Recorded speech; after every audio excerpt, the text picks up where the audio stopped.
Welcome to Ruma village story. দেখো আজকে দেখো এই জিনিসটা তোমাদেরকে বানিয়ে দেখাবো। দেখো বন্ধুরা কেমনভাবে বানাই।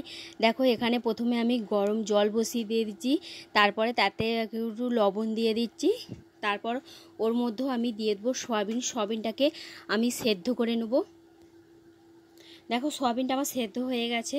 তারপর দেখো কি কি দিয়ে বানাবো এটা এখানে নিয়ে নিচ্ছি সেই উপকরণগুলি। দেখো এখানে নিয়েছি, দেখো বেসন নিয়েছি, একটু টক দই নিয়েছি, তারপর দেখো এখানে ধনে গুঁড়ো নিয়েছি, জিরে গুঁড়ো নিয়েছি, আর লঙ্কার গুঁড়ো নিয়েছি। তারপর দেখো এখানে আদা বেটে নিয়েছি আর জিরে বেটে নিয়েছি।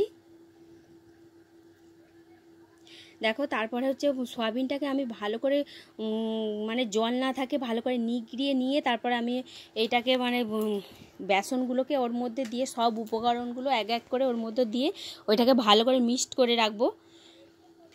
দেখো ওর মধ্যে দিয়ে দিচ্ছি, দেখো ওই হলুদের গুঁড়ো, লঙ্কার গুঁড়ো, ধনে গুঁড়ো, জিরে গুঁড়ো, টক দই, বেসন, লবণ, একটু খাবার সোডা দিয়ে দিচ্ছি,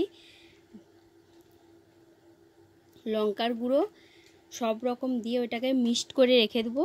দেখো বন্ধুরা চলো পুরো ভিডিওটা দেখতে থাকো আজকে কিভাবে রেসিপিটা বানায়। একদম নিরামিষ, কিন্তু এটা নিরামিষ সয়াবিন পকোড়ার মতনই লাগবে এটা।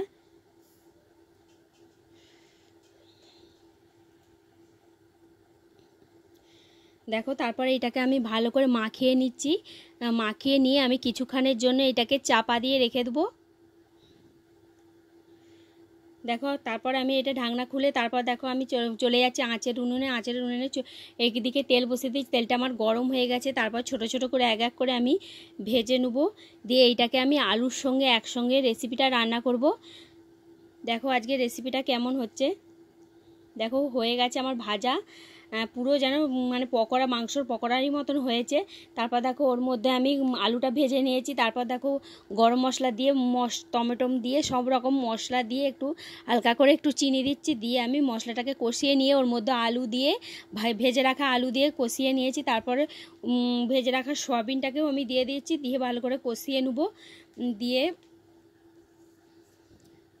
দিয়ে এবার ওর মধ্যে একটু জল ঢেলে দেবো হালকা করে। দেখো আমার মানে সেদ্ধ হয়েই গেছে আগে থেকে, উপর থেকে ঘি দিয়ে দিচ্ছি। তারপরে দেখো আমরা চলো খেতে বসে যাব। ভিডিওটা কেমন লাগলো বন্ধু, যদি ভালো লেগে থাকে আমাদের পাশে থাকো। আমি ভিডিওটি এখানেই শেষ করছি।